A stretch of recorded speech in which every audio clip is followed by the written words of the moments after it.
남편이 해외 파견 근무 간 사이 스님과 바람난 아내, 5년 후 돌아온 남편을 경악하게 한 충격적인 진실. 고요한 시골의 정취가 살아 숨쉬는 화평마을. 아침 저녁으로 은은하게 울려 퍼지는 절의 풍경 소리가 사람들의 마음을 다독여주는 평화로운 곳이었습니다. 이 마을에 28살의 민준이라는 남자가 살고 있었습니다. 성실하고 착한 집안의 기둥이었죠. 그는 25세 동네에서 예쁘고 상냥하기로 소문난 은영과 결혼했습니다. 그들의 삶은 평범했지만 행복했습니다. 하지만 고된 현실은 그 평범한 행복마저 쉽게 허락하지 않았습니다. 처사들이 새돌이 되던 해, 민주는 큰 결심을 하고 중동으로 파견 근무를 떠났습니다. 매달 수백만 원씩 돈을 붙이며 아내와 아이가 풍족하게 살기만을 바랐습니다. 덕분에 낡은 시골집은 새로 수리되었고 마당엔 빨간 벽돌이 깔렸습니다. 새 오토바이에 최신형 스마트폰까지. 민주는 3년간의 연애와 결혼 생활 동안 단 한 번도 자신을 실망시킨 적 없던 아내 은영을 절대적으로 믿었습니다. 하지만 시간이라는 거울은 때로 가장 잔인한 진실을 비추기도 합니다. 은영이 변하기 시작한 건 민준이 떠난 지 2년째 되던 해부터였습니다. 외모에 부쩍 신경 쓰기 시작했고 가끔 이유 없이 집을 비웠습니다. 특히 절에 불공을 드리러 가는 횟수가 잦아졌는데 한 번 가면 며칠씩 돌아오지 않기도 했습니다. 마을 사람들은 뒤에서 수군거렸지만 누구도 감히 대놓고 말하지 못했습니다. 상대가 바로 마을 사람들이 존경에 마지 않는 40대 초반의 나이에 벌써 20년 가까이 수행해온 법화사의 해명 스님이었기 때문입니다. 민주는 아무것도 몰랐습니다. 머나먼 타국에서 뼈 빠지게 일하며 꼬박꼬박 돈을 보냈고 가끔 영상통화 너머로 보이는 아내의 미소에 안심했습니다. 아들을 품에 안고 아내에게 그간의 고생을 보상해줄 날만을 손꼽아 기다렸습니다. 하지만 마침내 귀국하던 날 꽃다발과 선물 가득한 가방을 든 그의 눈앞에 펼쳐진 것은 상상과는 전혀 다른 현실이었습니다. 집은 텅 비어 있었고 아들은 자신을 낯설게 쳐다봤습니다. 그리고 아내는 집에 없었습니다. 그를 가장 절망시킨 것은 집의 침묵이 아니었습니다. 대문 앞에서 그를 기다리고 있던 한 남자. 회색 승복을 입고 조용히 합장하고 있는 그 남자는 바로 마을 사람들이 그토록 존경하던 해명스님이었습니다. 과연 5년 만에 돌아온 민준을 기다리고 있던 충격적인 진실은 무엇이었을까요? 묵묵히 배신당한 한 남자의 이야기가 지금 시작됩니다. 민준은 자기 집 대문 앞에 선 채 망연자실했습니다. 손에 든 붉은 장미 꽃다발은 이미 한쪽이 찌그러져 있었죠. 여행 가방은 발치에 아무렇게나 놓여 있었습니다. 아직 한낮의 뜨거운 햇볕이 내리쬐기 전이었지만 그의 속은 용광로처럼 들끓었습니다. 공항에서 내리자마자 택시를 타고 곧장 집으로 달려온 길이었습니다. 5년 만의 귀향, 수백 번도 더 상상했던 장면이었습니다. 아내 은영이 달려와 와락 안기고 아들 녀석은 아빠 하고 외치며 품에 뛰어들 줄 알았죠. 하지만 현실은 굳게 잠긴 대문뿐이었습니다. 아내의 이름을 부르며 문을 두드려봐도 아무런 대답이 없었습니다. 옆집 개만 요란하게 짖어댈 뿐이었죠. 아마 장 보러 갔을 거야. 그는 애써 불안한 예감을 떨쳐내려 했습니다. 하지만 멀리서 자신을 훔쳐보는 이웃들의 눈초리와 반쯤 열린 문틈으로 새어나오는 수군거림이 그의 마음을 무겁게 짓눌렀습니다. 그는 대문 앞 계단에 주저앉아 아내에게 전화를 걸었습니다. 3번의 신호음이 가다 끊어지고 다시 걸자 전원이 꺼져 있다는 안내 음성만 흘러나왔습니다. 문자 메시지에도 답은 없었죠. 1시간쯤 지났을까. 민준이 짐을 챙겨 어머니 댁으로 가려던 참에 한 그림자가 다가왔습니다. 회색 승복을 입고 말끔하게 삭발한 남자, 느릿한 걸음걸이, 무척이나 낯이 익은 모습이었습니다. 그가 민준 앞에 서서 가볍게 고개를 숙였습니다. 민준 씨 맞으시죠? 네, 그런데 누구신지. 저는 법화사의 해명이라고 합니다. 민준의 심장이 쿵 내려앉았습니다. 아내가 언젠가 스쳐 지나가듯 말했던 이름이었습니다. 법문이 좋고 덕이 높으며 어려운 사람을 잘 돕는 스님이라고. 하지만 왜 하필 이 시간에 이곳에 나타난 걸까요? 무슨 일이시죠? 은영 씨를 대신해서 나왔습니다. 드릴 말씀이 있어서요. 민주는 더 이상 아무것도 이해할 수 없었습니다. 모든 것이 소나귀에서 빠져나가는 기분이었습니다. 눈앞의 남자는 여전히 뒷짐을 진 채 담담한 눈빛을 하고 있었습니다. 하지만 그 평온함이 오히려 민준의 등골을 서늘하게 만들었습니다. 아내는, 은영이는 어디 있습니까? 절에 있습니다. 절에요? 네? 예. 지난 3년간 그곳에서 지냈습니다. 민주는 자기 귀를 의심했습니다. 세상에서 가장 사랑했던 아내가 3년 동안 절에 있었다니. 그럼 아들은? 어머니는 일찍 돌아가셨고 아버지는 재혼해 사실상 연이 끊긴 민준에게 가족은 오직 은영뿐이었습니다. 제대로 말씀해 주십시오. 아내가 출가라도 했단 말입니까? 아닙니다. 해명 스님은 목소리를 낮추고 민준의 눈을 똑바로 쳐다봤습니다. 마치 판결을 앞둔 판사처럼. 절에서 지내긴 했지만 평범한 신도는 아니었습니다. 저와 함께 지내왔습니다. 공기가 그대로 얼어붙는 듯 했습니다. 민준은 머릿속이 하얘지는 것을 느꼈습니다. 저와 함께 지내왔다는 말이 마른 하늘의 날벼락처럼 울렸습니다. 도저히 이해할 수 없었습니다. 함께 지내왔다는 게 무슨 뜻입니까? 죄송합니다. 하지만 진실을 아셔야 합니다. 저와 은영 씨는 수년 전부터 서로 마음을 나눠왔습니다. 민준의 손에서 꽃다발이 땅으로 떨어졌습니다. 붉은 꽃잎들이 터져나오며 지식여지는 모습이 꼭 지금의 제 마음 같았습니다. 그는 소리치지도 울지도 주먹을 휘두르지도 않았습니다. 그저 눈앞의 남자를, 부처님의 옷을 걸친 그 남자를, 아내가 그토록 자비롭다 말했던 그 남자를 멍하니 바라볼 뿐이었습니다. 바람이 한 줄기 불어왔습니다. 햇살은 여전히 따가웠지만 민준의 등은 얼음장처럼 차가웠습니다. 5년 만에 귀향이 이렇게 시작되리라고는 꿈에도 상상하지 못했습니다. 민준은 섬뜩할 만큼 고요한 침묵 속에서 집으로 들어섰습니다.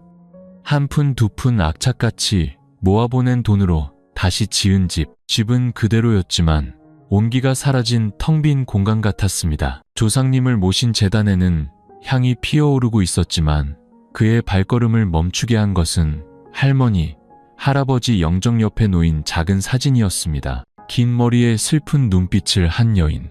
바로 은영의 어머니, 장모님이었습니다. 사진 아래에는 작은 글씨로 이렇게 쓰여 있었습니다. 엄마, 나의 유일한 사랑을 이해하고 받아주셨던 단 한 사람. 영원히 안녕. 민주는 소름이 돋았습니다. 대체 무슨 일이 벌어지고 있는 걸까? 장모님은 언제 돌아가셨지? 왜 아무도 내게 알리지 않았을까? 대체 뭘 숨기고 있는 걸까? 그가 고개를 돌리자 해명 스님이 텐마루에 서 있었습니다. 피하지도 미안해하지도 않는 눈빛. 오직 모든 것을 미리 준비한 사람처럼 침착할 뿐이었습니다. 내 아내는 어디 있소? 은영이 만나야겠소.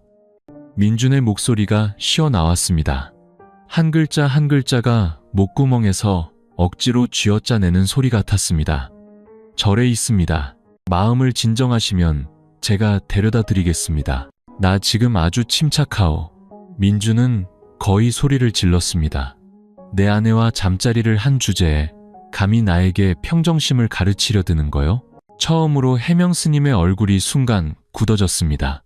하지만 그는 이내 다시 합장하며 작게 고개를 끄덕였습니다. 이해합니다. 오늘은 여기서 쉬십시오. 내일 제가 모시러 오겠습니다. 민주는 대답하지 않았습니다. 그는 집안을 둘러보았습니다. 모든 것이 그대로였지만 영혼은 사라져버렸습니다. 벽에 걸려있던 결혼사진은 사라지고 아들 녀석의 사진만 덩그러니 걸려 있었습니다. 부부의 흔적은 어디에도 없었습니다. 그는 침실로 올라갔습니다. 침대는 깔끔하게 정돈되어 있었지만 이불과 베개는 예전과 다른 것이었고 옷장엔 남자 옷이 한 벌도 없었습니다. 방 안에 배어있는 낯선 향수 냄새는 무언가를 감추려는 듯 독하게 코를 찔렀습니다. 민주는 옷장 서랍을 열었습니다. 낡은 수첩 하나가 툭 떨어졌습니다. 첫 장에는 익숙한 글씨체가 있었습니다. 은영의 일기. 민준이 중동으로 떠난 지 2년째 되던 해 6월의 기록이었습니다. 그는 떨리는 손으로 책장을 넘겼습니다. 내가 잘못하고 있다는 걸 알지만 멈출 수가 없다. 절의 풍경 소리를 들을 때마다 마음이 편안해진다. 해명 스님은 다른 남자들과 다르다. 차분하고 깊이가 있고 서두르거나 거짓말하지 않는다.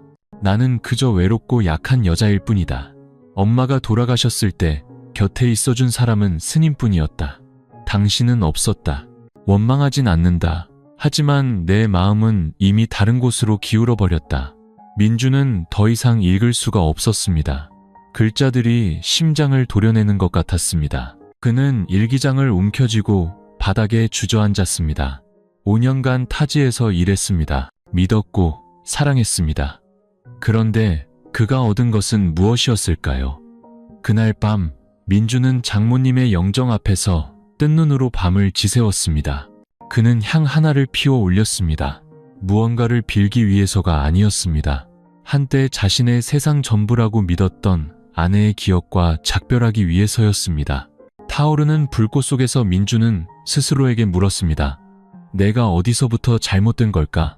하지만 고요한 집은 아무런 대답도 들려주지 않았습니다. 내일 그는 절로 갈 것입니다. 평생을 함께하자 맹세했던 여자를 만나기 위해, 그리고 그 맹세를 무참히 짓밟아버린 여자를 만나기 위해. 다음 날 이른 아침, 동이 트기도 전에 민주는 잠에서 깼습니다.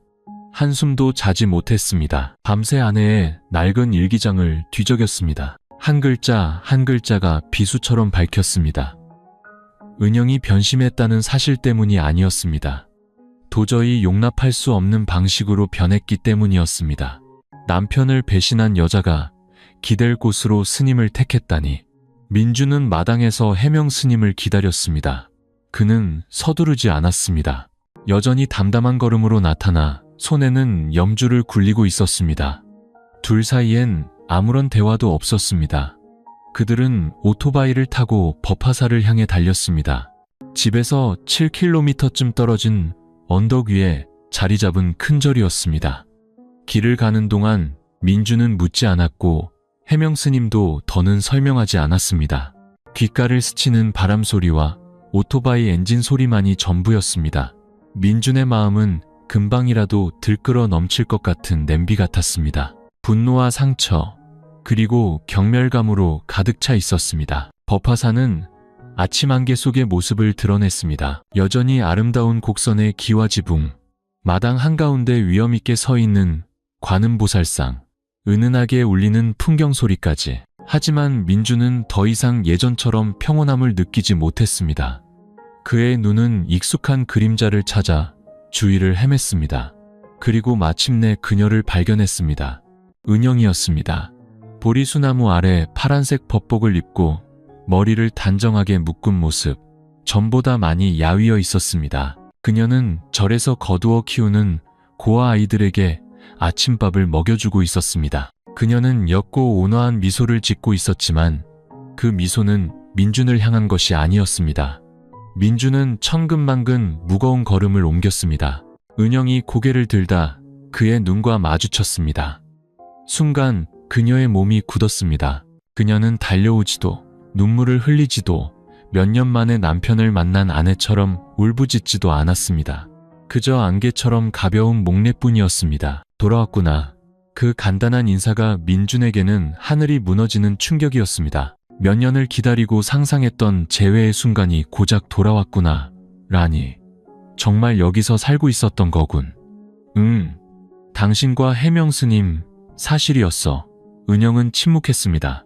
한 아이가 그녀의 소매를 잡아 끌며 조그맣게 물었습니다. 선생님, 저 밥 더 먹어도 돼요? 은영은 고개를 숙여 아이에게 다정하게 죽을 더 퍼주고 나서야 고개를 들어 민준을 바라봤습니다. 당신을 속일 생각은 없었어. 하지만 어떻게 말해야 할지 몰랐어. 솔직하게 말할 수도 있었겠지. 우리가 결혼할 때 나를 기다리겠다고 약속했던 것처럼 말이야. 나도 오래 기다렸어. 처음 몇 년은 매일 밤 울었어. 당신이 보고 싶어서. 그런데 모든 게 변했어. 엄마가 돌아가시고 나 혼자 아이를 키우면서 이름 모를 수많은 일들을 감당해야 했어. 난 내가 생각했던 것보다 훨씬 약한 사람이었어. 그래서 절간 스님하고 잠을 잤다고? 칼날 같은 말이었습니다. 은영은 입술을 깨물었습니다. 눈가가 붉어졌지만 울지는 않았습니다.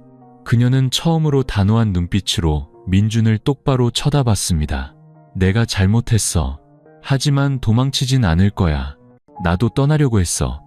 하지만 스님이 날 붙잡고 모든 잘못을 정면으로 마주하라고 하셨어. 여기서 지내는 동안 나를 위한 기도가 아니라 당신이 날 용서해 주길 기도했어. 민준은 헛웃음을 쳤습니다. 한때 자신의 세상이었던 여자가 이제는 마치 남의 이야기를 하듯 담담하게 말하는 모습이 믿기지 않았습니다. 내가 당신을 용서해서 스님하고 계속 살게 해달라고? 아니, 당신이 진실을 알았으면 했어. 그리고 어떻게 하든 당신 뜻에 따를게. 당신을 붙잡지도 애원하지도 않을 거야. 그저 서로 미워하지만 않았으면 좋겠어. 우리 아들에겐 원망에 사로잡힌 아빠가 필요 없으니까. 아들이라는 말에 민준은 잠시 할 말을 잃었습니다. 맞다. 아들 녀석. 지금 어디에 있고 이 사실을 얼마나 알고 있을까? 민준은 은영을 찬찬히 뜯어보았습니다. 더 이상 옛날처럼 자신의 어깨에 기대던 작고 여린 여자가 아니었습니다. 그녀는 변했습니다. 그리고 그는 오늘 이 대화가 언제 끝날지 모르는 기나긴 폭풍의 시작일 뿐이라는 것을 직감했습니다. 민준은 해가 중천에 떴을 무렵 법화사를 떠났습니다. 은영에게 더는 아무 말도 하지 않았고 해명 스님에게 인사도 하지 않았습니다. 지금 그의 머릿속은 무엇이 옳고 그른지 분간할 수 없는 혼돈 그 자체였습니다. 뼛속까지 파고드는 배신감만이 선명했습니다. 그는 옛집으로 돌아왔습니다. 아들 녀석이 마당에서 놀다가 그를 보더니 흠칫 놀라 낯선 사람을 피하듯 집 안으로 쏜살같이 달려들어갔습니다. 민준은 그 자리에 얼어붙었습니다. 불과 어제 영상통화에서는 짧게나마 아빠라고 불렀던 녀석이었습니다. 그런데 지금 녀석의 눈에는 더 이상 친근함이 없었습니다. 그는 마루에 앉아 큰 소리로 아들을 불렀습니다. 지호야, 이리 와. 아빠 좀 보자. 침묵. 잠시 후 아들 지호가 문 뒤에 숨어 빼꼼히 고개를 내밀었습니다. 민준은 억지 미소를 지으며 두 팔을 벌렸습니다. 아빠야, 이리 와. 아빠가 선물 사왔어. 지호는 꼼짝도 하지 않았습니다. 녀석은 낯선 눈으로 그를 쳐다봤습니다. 두려움은 아니었지만 그렇다고 반가움도 아니었습니다. 이윽고 녀석은 고개를 살짝 젓고는 안으로 들어가 버렸습니다. 엄마가 모르는 아저씨 따라가면 안 된다고 했어요. 민준은 숨이 멎는 것 같았습니다. 심장이 꽉 조여오는 기분이었습니다. 모르는 아저씨라니 바로 저 녀석의 아빠인데 그는 목구멍으로 넘어오는 울음을 삼키며 선물 꾸러미를 땅에 내려놓았습니다. 아빠가 지호 주려고 선물 사왔어. 이거 갖고 들어가도 돼. 녀석은 잠시 망설이더니 뛰어나와 선물 꾸러미를 집어들었습니다. 일본에서 사온 로봇 조립 세트, 과자 상자, 만화책 몇 권. 지호는 선물을 보고 나서야 민준을 쳐다봤습니다. 처음으로 눈빛이 조금 부드러워졌습니다. 이거 엄마가 착한 이라면 아빠가 사준다고 했는데. 응, 아빠 약속했잖아. 약속 지켰어. 민준은 애써 웃어 보였지만 눈물이 핑 돌았습니다. 제 아들에게 아빠라는 존재를 다시 가르쳐야 할 줄은 꿈에도 몰랐습니다. 그날 저녁, 민준은 혼자 밥을 먹었습니다. 아들은 옆집 아주머니가 데리고 나가 놀아주었습니다. 텅 빈 부엌에서 그는 처음으로 낡은 사진들을 다시 꺼내보았습니다. 결혼사진, 은영이 임신했을 때의 초음파 사진, 중동에서 처음 보냈던 축하 카드까지 모든 것이 한편의 잔인한 농담 같았습니다. 가장 사랑했던 사람이 직접 쓴 잔인한 연극. 밤늦게 아들이 잠들었을 때 민준은 조용히 아이의 칫솔을 작은 비닐봉지에 담았습니다. 복수를 위해서가 아니었습니다. 단지 확인하고 싶었습니다. 자신이 믿었던 마지막 조각마저 온전한지. 다음날 아침 그는 시내에 있는 유전자 검사센터로 향했습니다. 그의 유전자 샘플은 해외 파견 서류를 준비할 때 이미 등록되어 있었고 아이의 샘플만 추가하면 되었습니다. 직원은 샘플을 받고 3일 뒤에 결과가 나온다는 접수증을 건네주었습니다. 3일, 다른 사람에게는 짧은 시간이겠지만 민준에게는 매 시간이 칼날이 심장을 후벼 파는 듯한 고통의 시간이었습니다. 그는 애써 마음을 다잡았습니다. 머리카락은 곱슬인데 부부 중 누구도 곱슬이 아니었고 햇볕에 그을린 자신과 달리 아이의 피부는 유난히 하였습니다. 그리고 그 깊고 슬픈 눈매, 누군가와 꼭 닮아 있었습니다. 해명 스님과.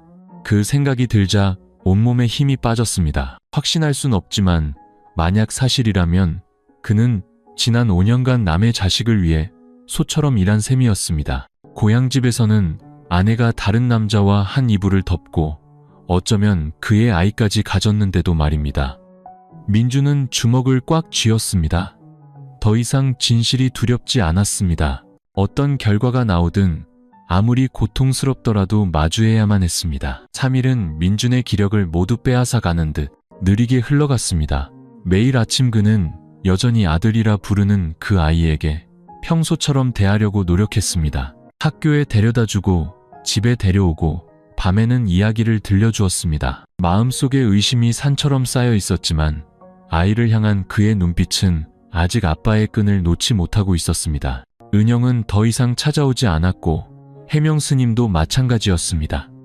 작은 집에는 오직 부자 둘뿐이었습니다. 때로는 섬뜩할 만큼 고요했고 때로는 부서진 웃음소리가 가득했습니다. 마치 비정상적인 진실 속에서 억지로 정상적인 삶을 연기하는 것 같았습니다. 셋째 날 아침 민주는 아주 일찍 검사센터에 도착했습니다. 그는 차가운 대기실에서 1시간 넘게 앉아 있었습니다. 시계의 똑딱거리는 소리가 귀를 때리는 것 같았습니다. 여직원이 하얀 봉투를 들고 나왔습니다.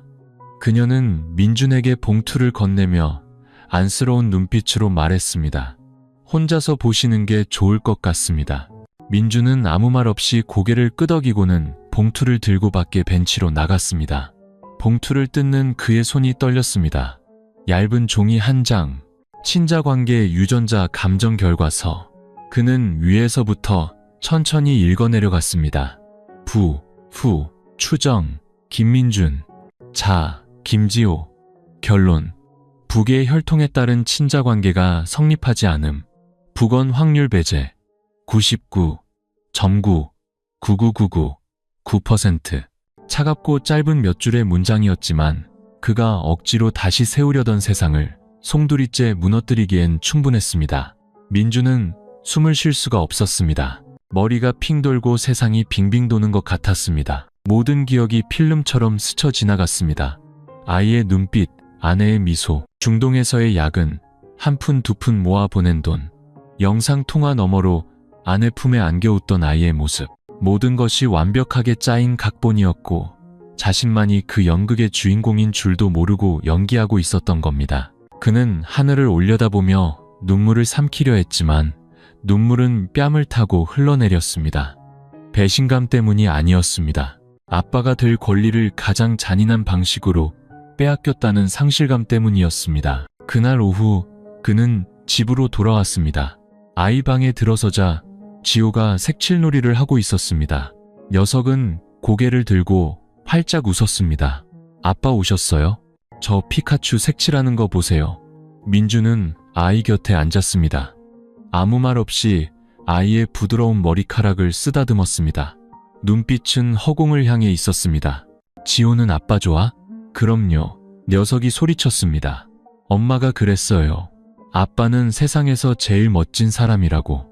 멀리 있지만 지호를 제일 사랑한다고요. 민주는 고개를 숙였습니다. 아이의 순진한 말이 비수가 되어 상처를 더 깊이 파고들었습니다. 분노하고 폭발하고 이 아이를 부정할 권리가 그에게 있었습니다. 하지만 그 순간 천진난만한 눈을 보자 그는 단 하나만 묻고 싶었습니다. 이 아이가 무슨 죄가 있나? 그날 밤 민주는 은영에게 문자를 보냈습니다. 진실을 알았어. 끝까지 속이지 않아줘서 고맙군. 앞으로 어떻게 해야 할지 모르겠지만 확실하게 이야기해야겠어. 당신을 위해서도 나를 위해서도 아니야. 지호를 위해서야. 1분 뒤 읽음 표시가 뜨고 짧은 답장이 왔습니다. 내일 오전 9시 카페 추억에서. 전부 다 말할게. 카페 추억은 마을길 끝자락 낡은 대나무 숲 뒤에 숨어 있었습니다. 그곳은 민준과 은영이 대학생 시절 데이트하던 장소였습니다. 비 오는 오후 낡은 처마 밑에서 함께 비를 피하며 달달한 다방 커피 한 잔을 나눠 마시고 빵 한 조각을 나눠 먹던 곳. 오늘 그 기억이 되살아났지만 더 이상 온전하지 않았습니다. 오전 9시 민준이 먼저 도착했습니다. 그는 가장 안쪽, 빛이 직접 들지 않는 구석에 앉았습니다. 차가운 눈빛을 감추고 싶었습니다. 그는 설탕 없는 아이스 아메리카노를 시켜 한 모금 마셨습니다. 씁쓸했습니다. 얼마 지나지 않아 은영이 나타났습니다. 그녀는 단순한 흰색 셔츠를 입고 머리를 단정하게 묶었습니다. 더 야위고 창백해 보였지만 눈빛만은 여전히 차분했습니다. 그녀는 맞은편 의자를 끌어당겨 앉았습니다. 와줘서 고마워. 그녀가 먼저 입을 열었습니다. 나한테 다른 선택지가 있었나? 민준이 차갑게 답했습니다. 잠시 침묵이 흘렀습니다. 그래, 말해봐. 빙빙 돌리지 말고 전부다. 은영은 고개를 끄덕이고 심호흡을 했습니다. 당신이 떠났을 때 난 정말 기다릴 수 있을 거라고 생각했어. 첫 해는 추억으로 살았지.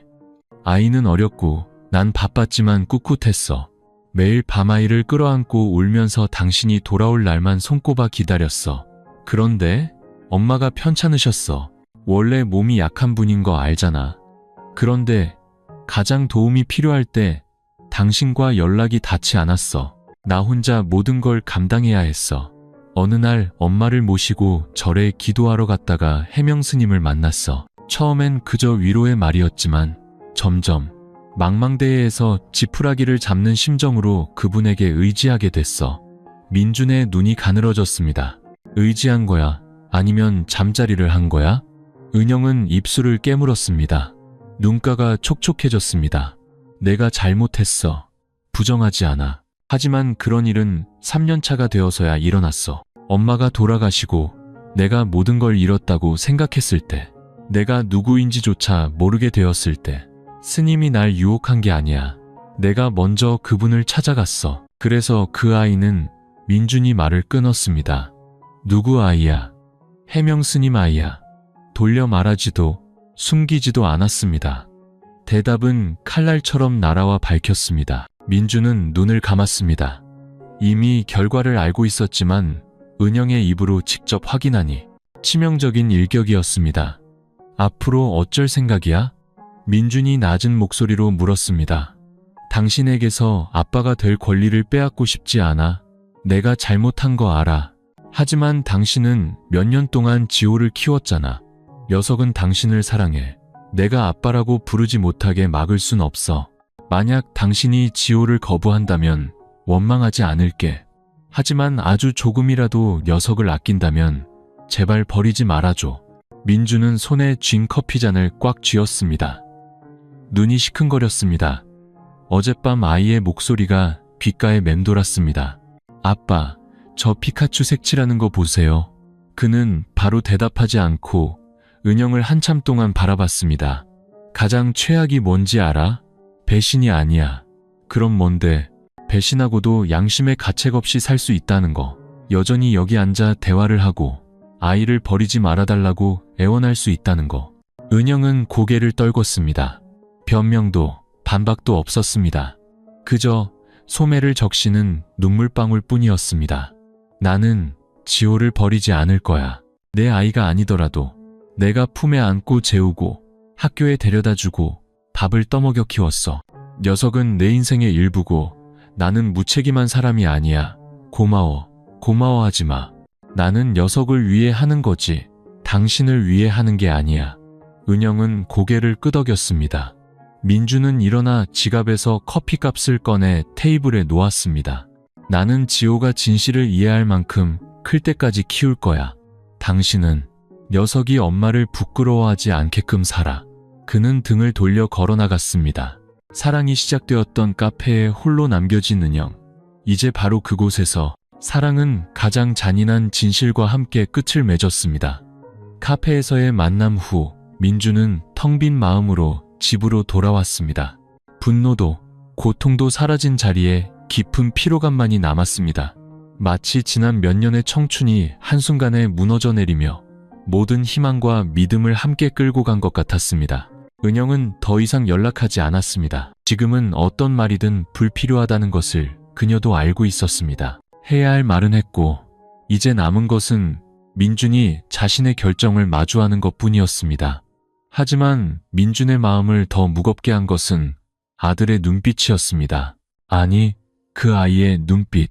녀석은 그를 볼 때마다 무의식적인 믿음을 보냈습니다. 저 남자가 매일 아침 나를 학교에 데려다 줄 것이고 운동장 밖에서 나를 기다려 줄 것이며 무서운 꿈을 꾸거나 한밤중에 배가 아플 때마다 나를 달래줄 것이라고. 저 남자가 바로 아빠라고 믿고 있었습니다. 그날 밤 민준은 우유 한 잔을 타서 지호의 방으로 들어갔습니다. 녀석은 그림을 그리고 있었습니다. 집 한 채, 해님, 들판, 그리고 어른 한 명이 작은 아이의 손을 잡고 있는 그림. 그 아래에는 삐뚤빼뚤한 연필 글씨로 아빠와 나라고 쓰여 있었습니다. 민준은 걸음을 멈췄습니다. 목이 꽉 메어왔습니다. 그는 우유잔을 내려놓고 아이 곁에 앉았습니다. 지호야, 아빠가 누군지 알아? 당연히 김민준 아빠죠. 녀석이 천진하게 웃었습니다. 만약에 아빠가 지호를 낳아준 친아빠가 아니라면 어떨 것 같아? 녀석이 고개를 갸웃거렸습니다.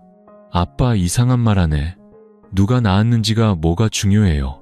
나를 사랑해주는 사람이 아빠지. 민준은 그 자리에 얼어붙었습니다.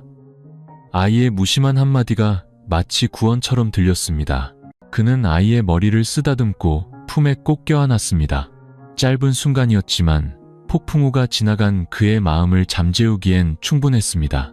그 후 온 마을이 떠들썩해졌습니다. 소문은 가난한 시골 마을에서 늘 그렇듯 빠르게 퍼져나갔습니다. 사람들은 수군거리기 시작했습니다. 민준이 중동에 갔다 5년 만에 돌아와 보니 아내가 스님과 살고 있고 아들은 친자식이 아니더라고. 동정하는 사람도 있었고 비웃는 사람도 있었으며 자초지종도 모르면서 열심히 이야기를 퍼뜨리는 사람도 있었습니다. 어느 날 옆집 할머니가 등교하는 아이의 손을 잡고 가는 민준을 만났습니다. 할머니는 아이를 힐끗 보더니 민준을 끌어당겨 조용히 말했습니다. 자네 정말 남의 자식을 키우는 겐가? 그는 대답하지 않았습니다. 그저 옅게 미소 지으며 말했습니다. 제 아들이죠, 할머니. 제가 키우고 제가 가르치고 제가 사랑하는 제 아들입니다. 누가 낳았는지는 이제 중요하지 않아요. 할머니는 잠시 멍하니 있다가 고개를 끄덕였습니다. 눈에는 존경의 빛이 스쳤습니다. 하지만 모두가 이해해주는 것은 아니었습니다. 마을 남자 몇몇은 술자리에서 이런 말을 던졌습니다. 나라면 그 여자랑 애새끼 당장 내쫓았지. 중에 자식을 키운다고? 남자 망신이야. 민준은 모든 것을 들었지만 대꾸하지 않았습니다. 그는 알고 있었습니다. 목소리 높여 비난하는 사람일수록 진짜 상실을 겪어보지 못한 사람이라는 것을. 한 달 후 유치원에서 아빠와 함께하는 날 행사가 열렸습니다. 지호는 일주일 전부터 들떠서 민준에게 졸랐습니다. 아빠, 꼭 오셔야 해요. 알았죠? 다른 친구들은 다 아빠랑 오는데 저 혼자 가기 싫단 말이에요. 민준은 고개를 끄덕였습니다. 그날 그는 새하얀 셔츠를 입고 아이의 손을 잡고 유치원으로 들어섰습니다. 몇몇 시선이 그에게 꽂히며 수군거렸습니다. 하지만 지호가 무대에 올라 마이크를 잡고 아빠 힘내세요를 우렁차게 불렀을 때 그 시선들은 잦아들었습니다. 그들은 보았습니다. 아빠, 사랑해요. 라는 아이의 외침에 눈물을 흘리는 한 남자를. 그리고 누구도, 단 한 사람도 그것이 진짜 부자간의 사랑이라는 것을 부정할 수 없었습니다. 민준과 지호 두 사람의 위태로운 평화는 오래가지 못했습니다. 어느 날 오후 갑작스러운 사건이 터졌습니다. 그날은 하늘이 잔뜩 흐렸습니다. 민준이 집 뒤에서 나무에 물을 주고 있는데 대문 밖에서 웅성거리는 소리가 들렸습니다. 이웃 몇몇이 모여 수군거리고 있었습니다. 한 청년이 집 앞을 지나가며 소리쳤습니다. 민준이 형, 군청에서 사람들이 내려왔어요. 종교 담당 공무원들 같은데 그 스님 일 때문인가 봐요. 민준의 심장이 멎는 듯 했습니다. 그는 수도꼭지를 잠그고 손을 닦으며 급히 마을 회관으로 달려갔습니다. 회관 앞에는 관용차 한 대가 서 있었고 사람들 사이에 해명 스님이 서 있었습니다. 더 이상 회색 승복 차림이 아니었습니다. 초췌하고 헬쑥한 얼굴의 한 중년 남자일 뿐이었습니다. 그는 사람들 사이를 천천히 걸어 나왔습니다. 죄인처럼 고개를 숙이지도 않았지만 무고한 사람처럼 당당하지도 않았습니다. 그의 시선이 군중을 훑다가 민준이 서 있는 곳에서 멈췄습니다. 두 사람은 말없이 서로를 바라봤습니다. 그들 사이에는 오직 침묵과 경멸만이 존재했습니다. 회관 안에서는 비공개 회의가 진행되었습니다. 마을 사람들은 들어갈 수 없었지만 1시간도 채 되지 않아 모든 소식이 밖으로 새어나왔습니다.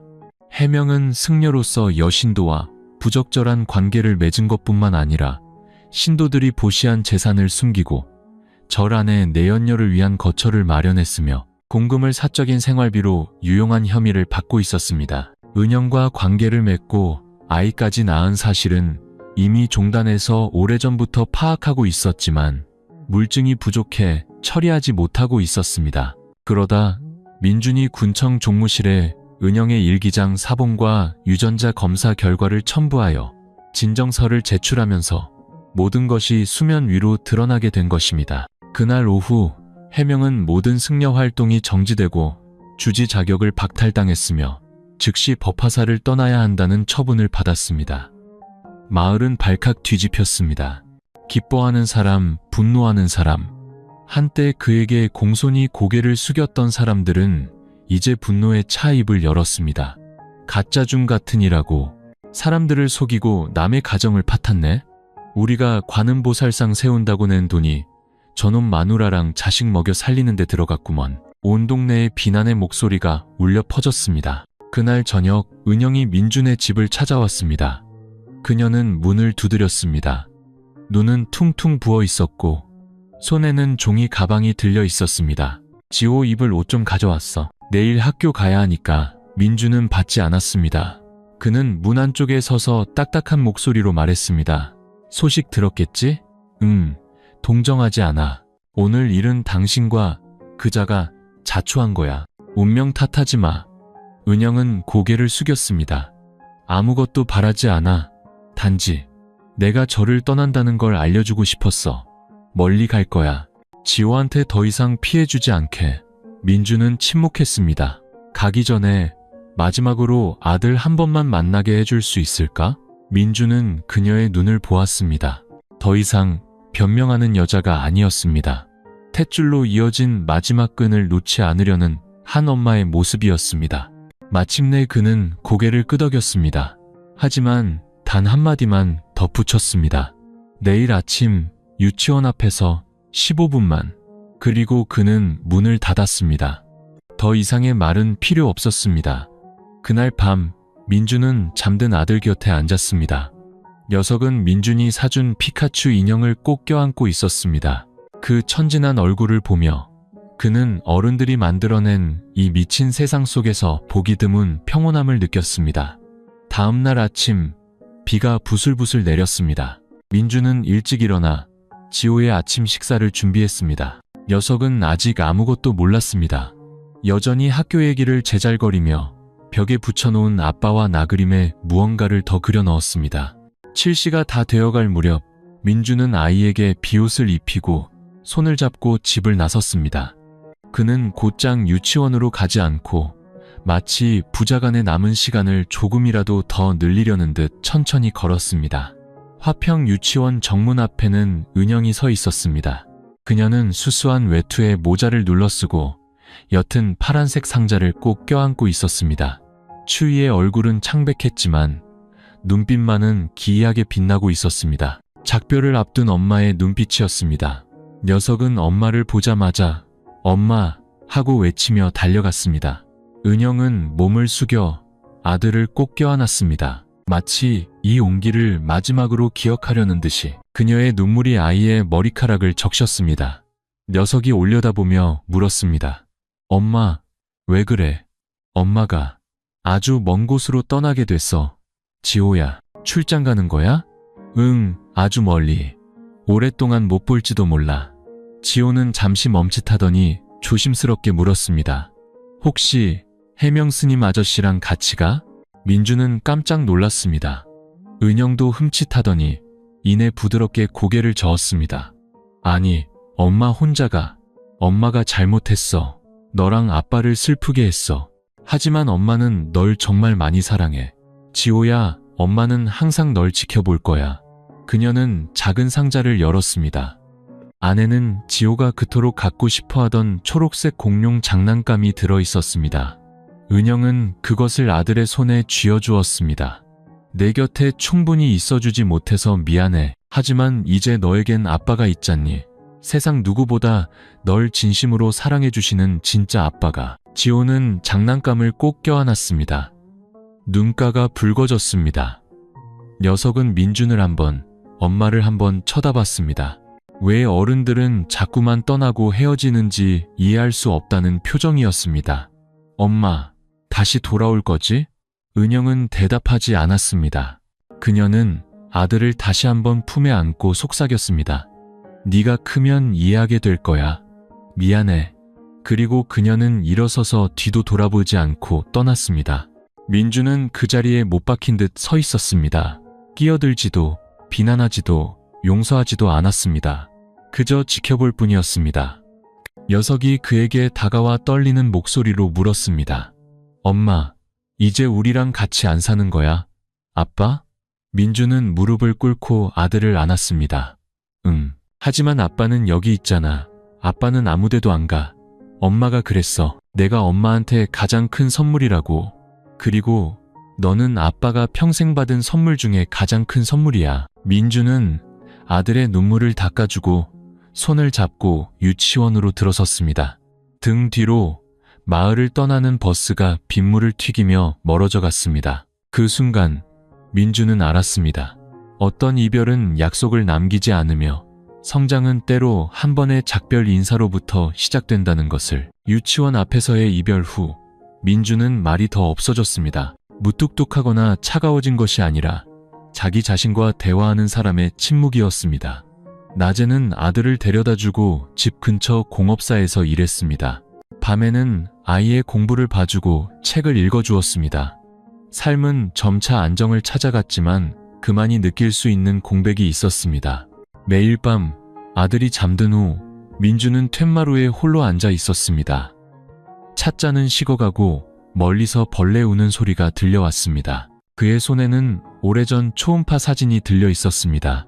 중동에 갈 때 부적처럼 품에 안고 5년을 버티게 해준 바로 그 사진. 그는 그 사진을 보다가 잠든 아들을 보았습니다.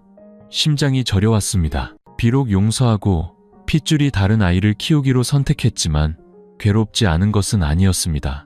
어떤 밤에는 스스로에게 물었습니다. 만약 언젠가 녀석이 진실을 알게 된다면 나를 원망할까?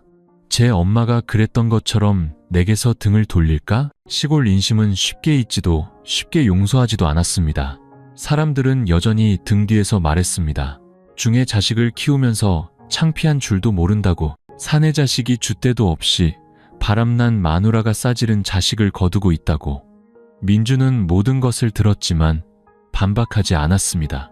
그저 마을길을 지날 때마다 아들의 손을 더 꽉 잡을 뿐이었습니다. 한 번은 학교에 아들을 데리러 갔을 때 담임 선생님이 그를 불렀습니다. 난처한 표정이었습니다.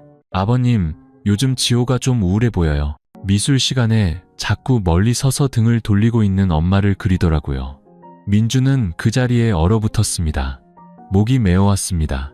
그는 선생님께 고맙다고 인사하고 아이의 손을 잡고 집으로 돌아왔습니다.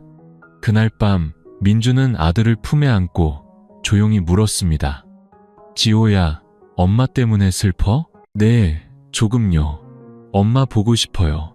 근데 아빠한테 말하면 아빠가 슬퍼할까봐. 민주는 목이 메었습니다. 그는 아들의 머리를 쓰다듬으며 속삭였습니다. 아빠 슬프지 않아. 아빠는 이해해. 엄마를 그리워하는 건 당연한 거야. 엄마가 아무리 잘못했어도 널 낳아준 분이시니까. 아빠, 나중에요. 누가 저보고 아빠 친아들 아니라고 하면 아빠 슬플 거예요? 민준의 심장이 멎는 것 같았습니다. 그는 아이의 눈을 똑바로 보며 갈라지는 목소리로 말했습니다. 누구도 네가 아빠 아들이 아니라고 말할 자격 없어. 사랑은 피로 나누는 게 아니라 마음으로 나누는 거야. 너는 영원히 아빠 아들이야. 녀석이 울음을 터뜨렸습니다. 아이는 아빠를 꼭 껴안고 한참을 떨었습니다. 민준도 울었습니다. 하지만 더 이상 상처의 눈물이 아니었습니다. 폭풍우를 지나 빛을 지키기로 선택한 한 남자의 눈물이었습니다. 그날 이후 민준은 변하기로 결심했습니다. 그는 머리를 자르고 집을 수리하고 공장 조장 자리를 준비하기 위해 야간 기술 수업에 등록했습니다. 언제까지나 세상의 편견 속에 고개 숙이고 살 수는 없었습니다. 자신을 위해서가 아니라 이 세상에서 유일하게 자신이 버릴 수 없는 그 아이를 위해서였습니다. 은영이 떠난 지 3개월 후 민준의 삶은 새로운 장을 맞이했습니다. 그는 공장장으로부터 시내에 있는 지사의 기술 부관리자로 승진 제안을 받았습니다. 중동에 있을 때부터 꿈꿔왔던 기회였습니다. 그가 막 마친 기술교육 과정과 5년간의 해외 경험을 회사에서 높이 평가한 것입니다. 도시에서의 수입은 2배로 높았고 환경은 현대적이었으며 지호를 위한 더 좋은 학교도 있었습니다. 하지만 그러려면 정든 집과 땅 그리고 한때 보금자리였던 모든 기억을 뒤로하고 서울로 완전히 이사해야 했습니다. 민준은 며칠 밤을 고민했습니다. 서울로 가는 것은 단순히 이사하는 것이 아니라 돌아올 길 없는 새로운 인생을 시작하는 것임을 알고 있었습니다. 그는 아들에게 물었습니다.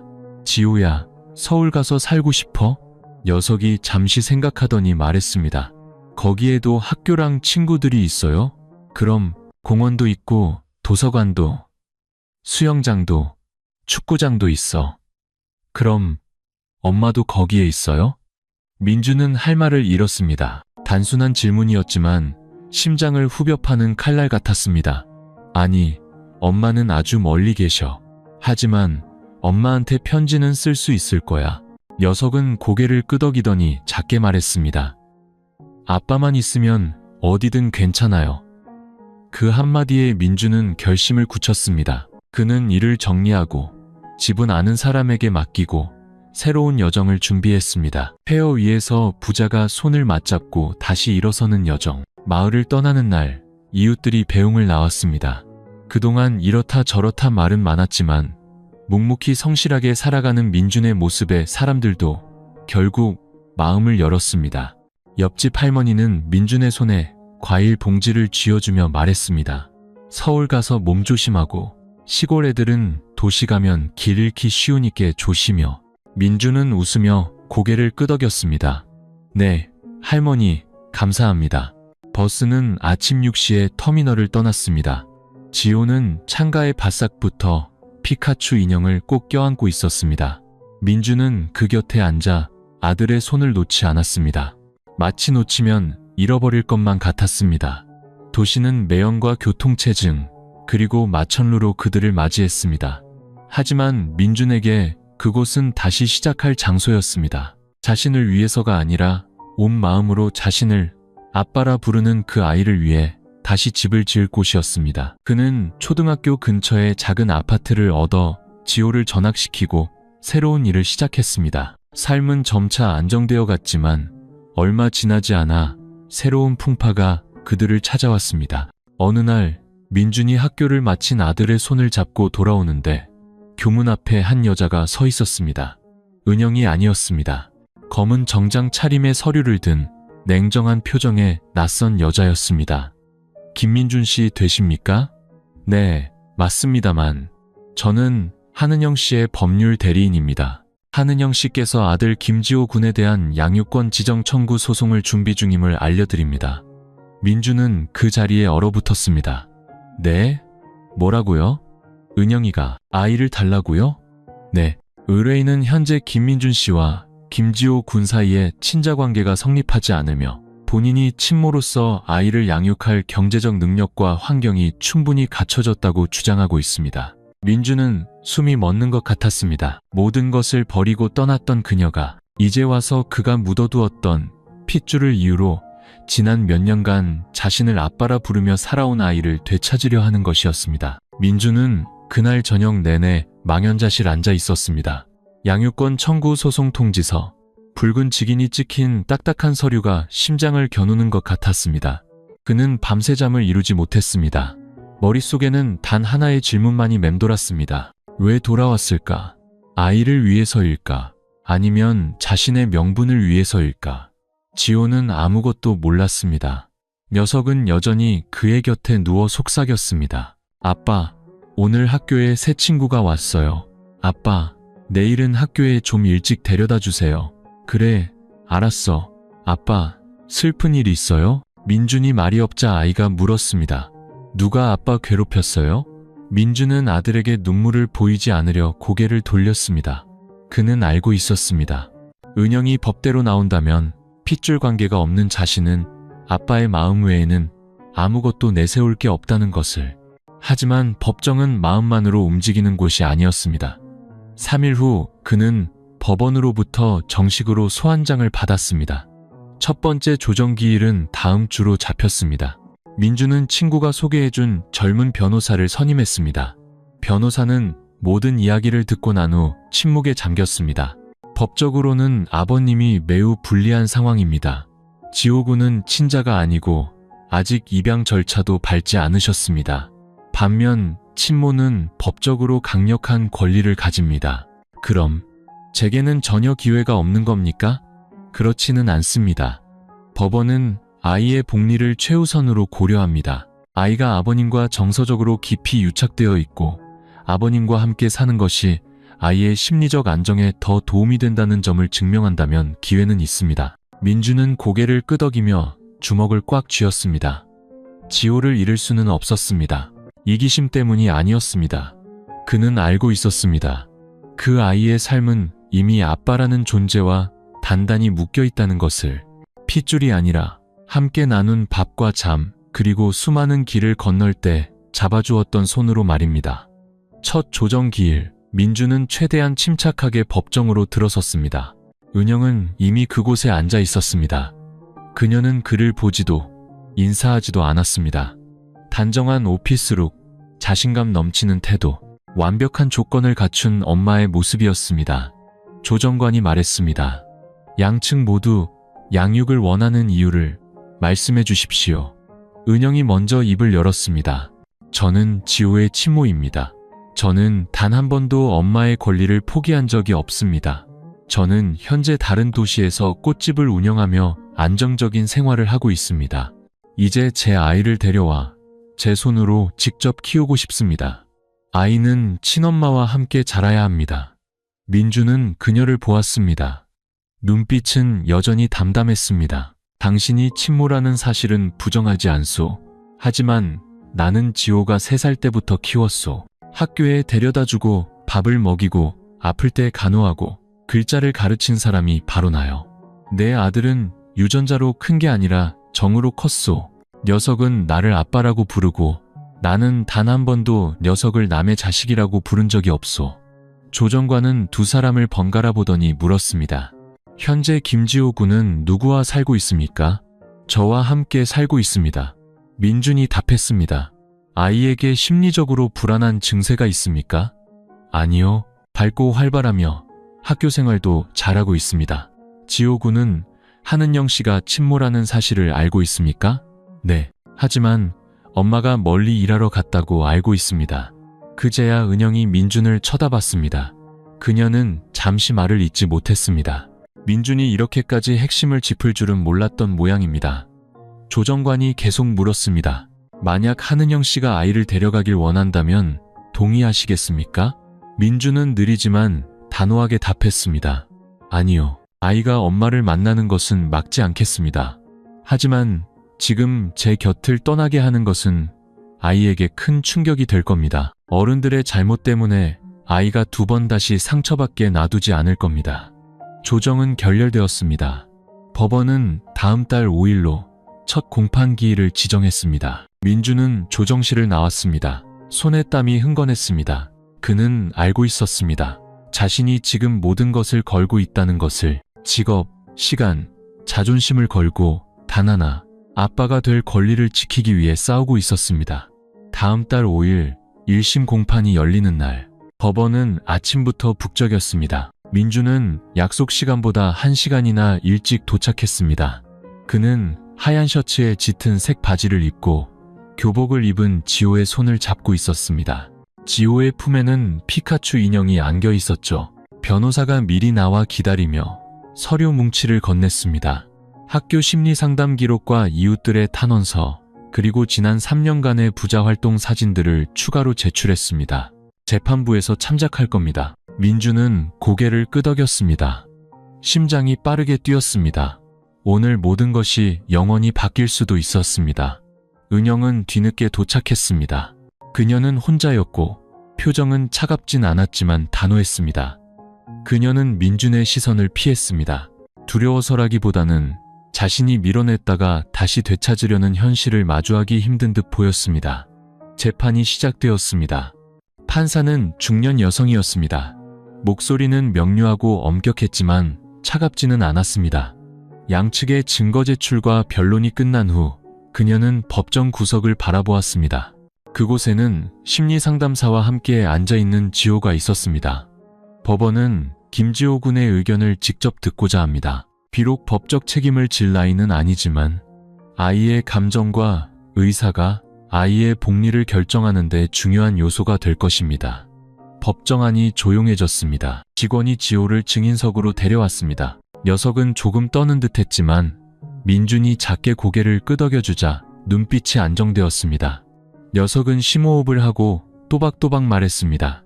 저는 김지호입니다. 복난초등학교 1학년 1반입니다. 저는 아빠랑 같이 살아요. 지호 군을 낳아준 친엄마가 누구인지 알고 있나요? 판사가 물었습니다. 네, 한은영 엄마요. 엄마를 사랑하나요? 네, 하지만 엄마는 멀리 갔어요. 몇 년 동안 저랑 같이 안 살았어요. 아빠만 저랑 같이 살았어요.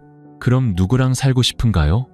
녀석은 주위를 둘러보더니 민준 쪽으로 몸을 완전히 돌려 우렁차게 말했습니다. 저는 아빠랑 살고 싶어요. 아빠는 저를 버리지 않았어요. 아빠가 학교도 데려다주고 책도 읽어주고 밥도 먹여주고 피카츄도 사줬어요. 낳아준 사람은 엄마지만 저를 키워준 사람은 아빠예요. 법정은 숨을 죽였습니다. 많은 사람들의 눈가가 촉촉해졌습니다. 은영은 고개를 숙였습니다. 어깨가 떨렸지만 울지는 않았습니다. 아마 눈물조차 말라버린 듯 했습니다. 민주는 그저 미동도 없이 앉아 있었습니다. 안도감과 고통이 동시에 밀려왔습니다. 판사는 서류를 덮고 엄숙하게 말했습니다. 재판부는 휴정 후 판결을 선고하겠습니다. 모두 밖에서 대기해 주시기 바랍니다.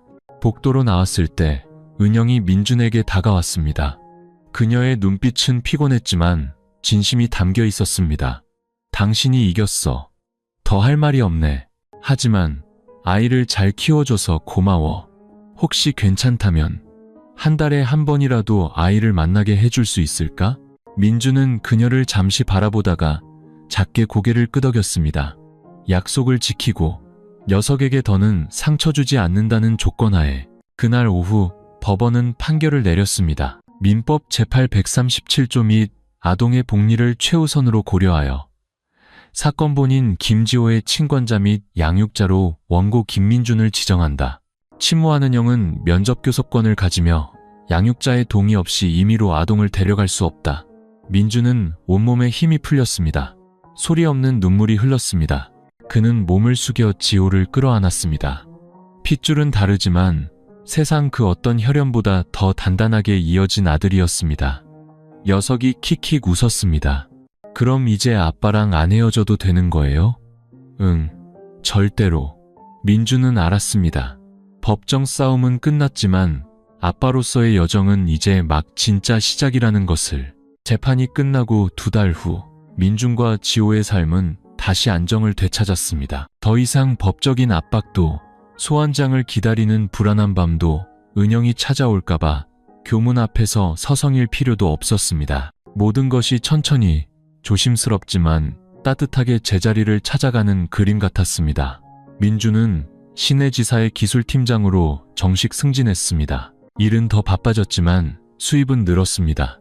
그는 새 오토바이를 샀고 작은 아파트에 지호를 위한 공부방도 따로 마련해 주었습니다. 이 모든 작은 변화들은 인생의 가장 큰 폭풍우를 함께 견뎌준 아들을 위한 그의 노력이었습니다. 그리고 어느 비 오는 늦은 오후 한 여자가 그들의 삶에 아주 평범하게 걸어 들어왔습니다. 그날 민주는 야근 때문에 늦었습니다.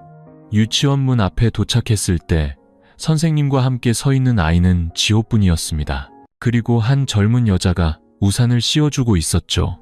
죄송합니다. 선생님, 제가 너무 늦었네요.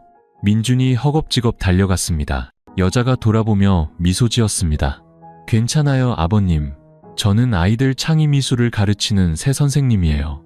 지호가 혼자 있길래 같이 기다리고 있었어요. 민주는 고개를 숙여 감사 인사를 했습니다. 지호가 그의 손을 잡아 끌며 속삭였습니다.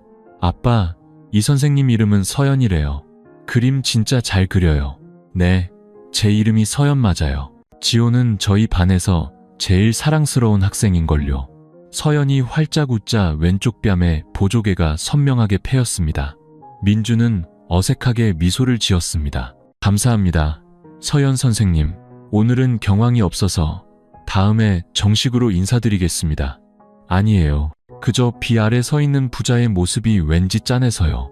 단순한 말이었지만 민주는 잠시 멈칫했습니다. 감동 때문이 아니었습니다. 아주 오랜만에 누군가가 부자라는 단어를 그렇게 자연스럽게 말해주었기 때문입니다. 그날 이후 서연은 민준 부자의 삶에 조금씩 익숙한 존재가 되었습니다. 그녀는 서두르거나 끼어들지 않았습니다. 그저 교문 앞에서 가볍게 인사를 나누고 가끔 지호의 그림을 지도해주고 때로는 아이가 그린 아빠와 머리 긴 선생님이 함께 있는 그림을 집으로 보내주곤 했습니다. 민주는 아들이 서연 선생님 이야기를 할 때마다 더 밝아진다는 것을 깨달았습니다. 한 번은 지호가 민준에게 속삭였습니다. 아빠, 만약에 서연 선생님이 우리 엄마면 진짜 좋겠다. 민준은 웃음을 터뜨렸습니다. 그는 깊게 생각하지 않았습니다. 유전자 검사 결과를 본 날 자신의 연애는 끝났다고 다짐했으니까요. 하지만 서연의 다정한 눈빛과 온화한 미소가 매일 밤 그의 생각 속에 스며들기 시작했습니다. 어느 주말 오후 서연은 민준과 지호를 자신이 주최하는 어린이 그림 전시회에 초대했습니다. 민준은 처음엔 바쁘다는 핑계로 거절했지만 지호가 조르는 바람에 마음을 돌렸습니다.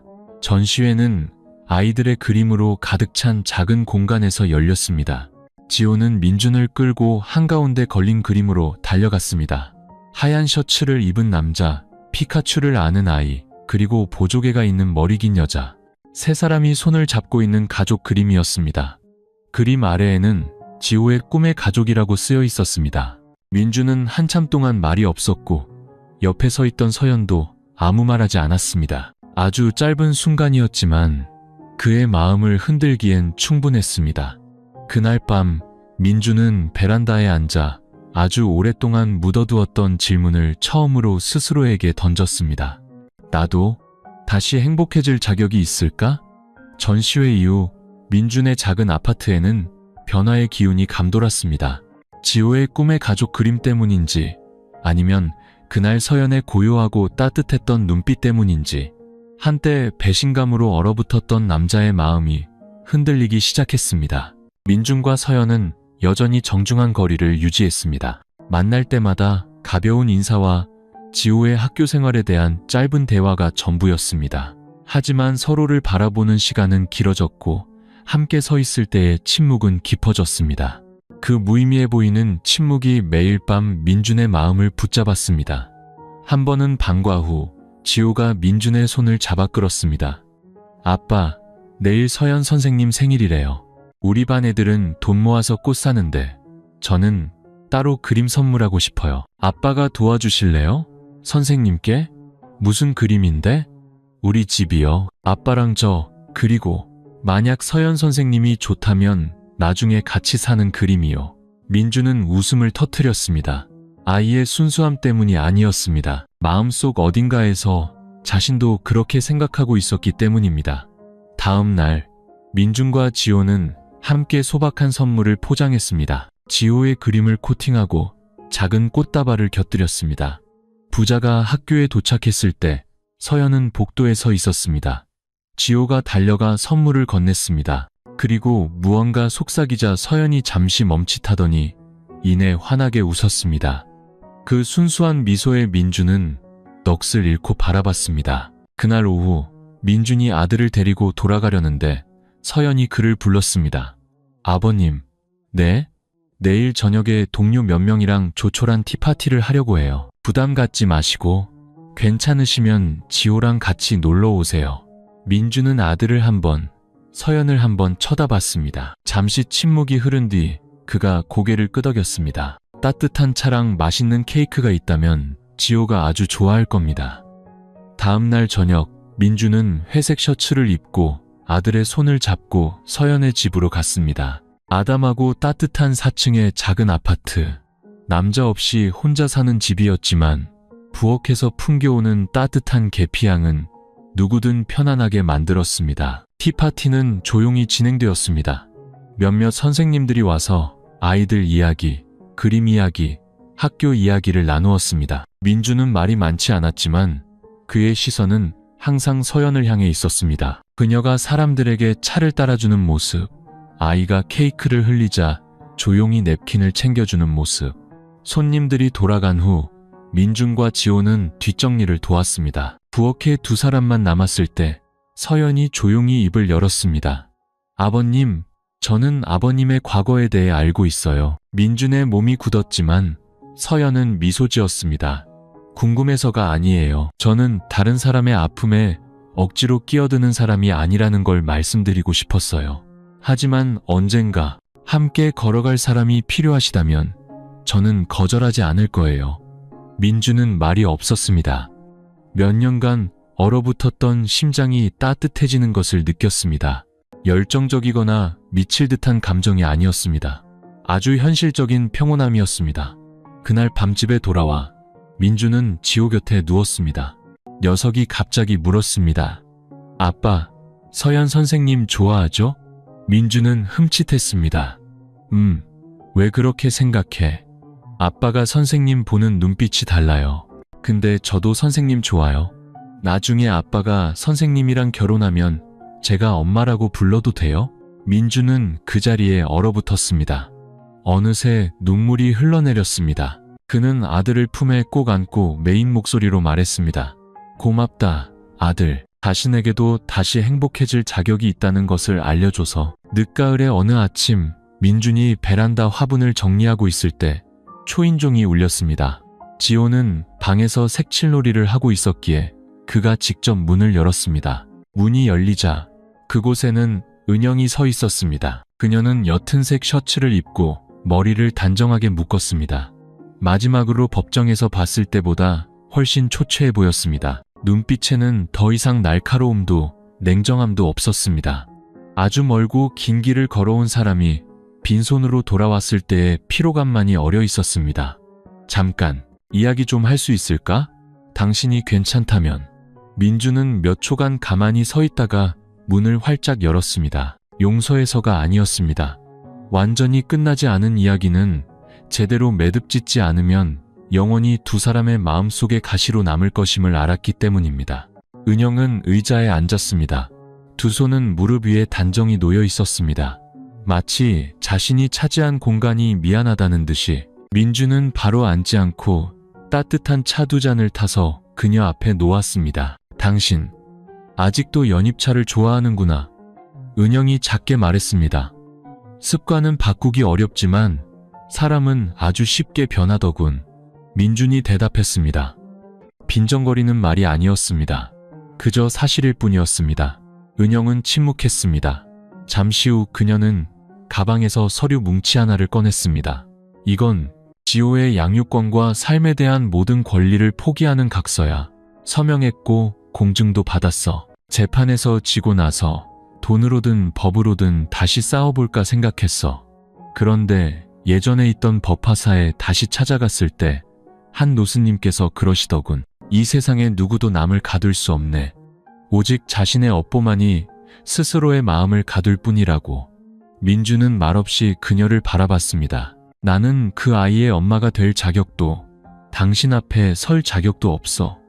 하지만 되찾으러 온 게 아니야. 빚을 갚으러 왔어.